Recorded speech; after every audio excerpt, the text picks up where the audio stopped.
Hi, I'm Jeremy Smith, one of the physician assistants that works with Dr. Genuario, and today we're going to talk about hamstring injuries and what's involved with having surgery on your hamstring. All right, let's talk about the different types of hamstring injuries today. Let's review some of the hamstring anatomy. So the hamstring muscles are the muscles on the back of your thigh that attach to the pelvis and also to the back side of the knee. With our picture on the left-hand side, you can see a complete tear of all three hamstring tendons off the pelvis. With our picture on the right-hand side, you can see there's some tearing of the hamstring within the muscle. So if you completely tear all tendons off the pelvis, then typically that results in surgery. If you tear within the muscle, that's typically non-operative treatment and treated with physical therapy. And then if you have a partial tear of some of the hamstring tendons off the pelvis, sometimes that's treated with surgery and sometimes that's treated with physical therapy. All right, so let's talk about the different types of treatment for a hamstring injury. So one of the mainstays is physical therapy. You can strengthen up the muscles to take some stress off the tendons, and this works really well for any hamstring injury within the muscle and sometimes for any partial tear of the hamstring tendon. The other thing we can look at is temporarily using some anti-inflammatories such as a prescription strength Aleve or ibuprofen, as this can help some with symptoms and swelling. Also, sometimes we look at activity modification. If you have a complete tear of the hamstring tendons or a partial tear of the hamstring tendons, some patients may elect to modify some of their activities and avoid some of the higher impact sport activities. And if their symptoms are not significant enough to do surgery, then they could potentially avoid it. Additionally, we look at injections, and typically we don't look at cortisone as this is hard on the hamstring tendons, but we do look at an injection called platelet-rich plasma, which is where we spin your own blood down and can inject it into the tendons to promote some healing. This can be very effective on partial hamstring tendon tears. And lastly, if all these other things fail, typically we look at hamstring repair surgery as the next step. All right, let's take you through the day of having your hamstring repaired. First, we're going to have you arrive for surgery 2 hours ahead of time. At that time, you'll meet the nurses, and they'll get you all prepped for surgery, and they'll put an IV in.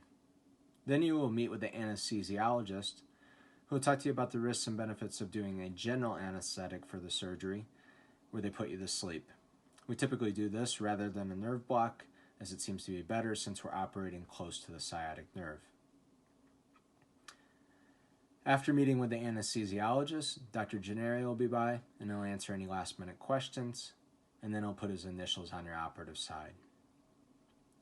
You'll then head back to the surgery room, where the surgery is done through an incision on the back side of your butt that's about 3 inches in length hidden in your skin crease. And the surgery is done all over 1.5 to 2 hours, where we repair your hamstring tendon back to the pelvis. Following the surgery, you'll go to the post-anesthesia care unit, or PACU, and they'll make sure you're comfortable, your vitals are good, and that you can eat and drink something before going home. If for any reason you're unable to go home, there is an option to stay 23-hour observation where you would go home the next day, but typically this is an outpatient surgery. So anytime we're talking about surgery, we have to disclose any potential risks with surgery. Although all of these are very rare and certainly happen less than 1% of the time, we do have to disclose the potential risks. One thing is potentially infection, extremely rare. Blood clot. We use aspirin for 2 weeks after surgery to help protect from blood clots. We are operating close to the sciatic nerve, so there's rare risk of nerve injury, a bleeding complication, and then an anesthesia complication, where the anesthesiologist will talk to you about the potential risks with doing a general anesthetic. Let's talk about the outcomes with hamstring repair surgery. So if you have an acute hamstring injury where your injury was less than 6 weeks ago, it's very rare that you would have any repeat tear in the hamstring once it's repaired. It's less likely you'd have any sciatic nerve injury, and that's overall very rare. And typically you have a full return to function and are able to return to all sports. Now, if you have a chronic hamstring tear where you injured it greater than 6 weeks ago, and certainly if it was much longer than that, there is some risk you may need to have the hamstring repaired with a cadaver graft or allograft. There's also more risk for a sciatic nerve injury if your injury is chronic, although the risk overall is very rare. And it's still likely you'll return to full function even if it's a chronic hamstring tear. All right, let's review the medications that we prescribe after surgery, unless you have some type of allergy. First, aspirin, 325 milligrams per day for 2 weeks. This is really important to help prevent blood clots. Naproxen is like prescription strength Aleve that we use to decrease inflammation after surgery. Norco is a narcotic medicine that helps with pain, and most patients just need this for a couple days, and certainly they don't need it longer than 10 days. Valium is another narcotic medicine that you can take with Norco that helps more with spasm and sleep. Typically, this is also just for a few days. Keflex or clindamycin is an antibiotic we use for 1 day after surgery to help protect from infection. We also use some IV antibiotics surrounding surgery. Zofran is an anti-nausea medicine that's used to prevent nausea and vomiting following surgery. Let's review your recovery plan following surgery. First, we're going to start physical therapy the day after surgery with a home exercise program, and you'll see the physical therapist on a weekly basis for updated exercises until you're fully recovered 6 months after surgery. We also want to see you in the office for a recheck after surgery to review what was done with surgery and also change your dressing if necessary.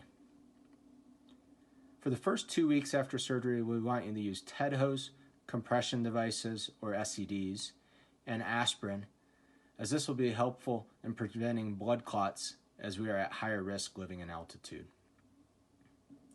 The initial protection phase after surgery is 4 to 6 weeks, where we'll use crutches and a knee brace to help protect your hamstring repair.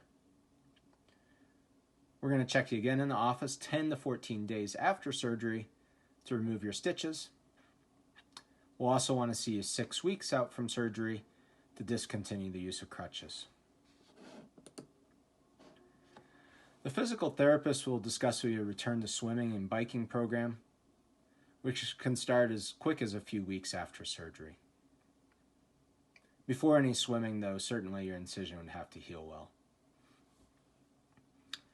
At 8 to 12 weeks out from surgery, the therapist will discuss with you a return to walking program. At 12 weeks out from surgery, we want to see you in the office again, and typically you're doing really well with all daily living activities. Also, a lot of patients have some mild posterior buttock pain over the incision, but typically that's resolved by 12 weeks.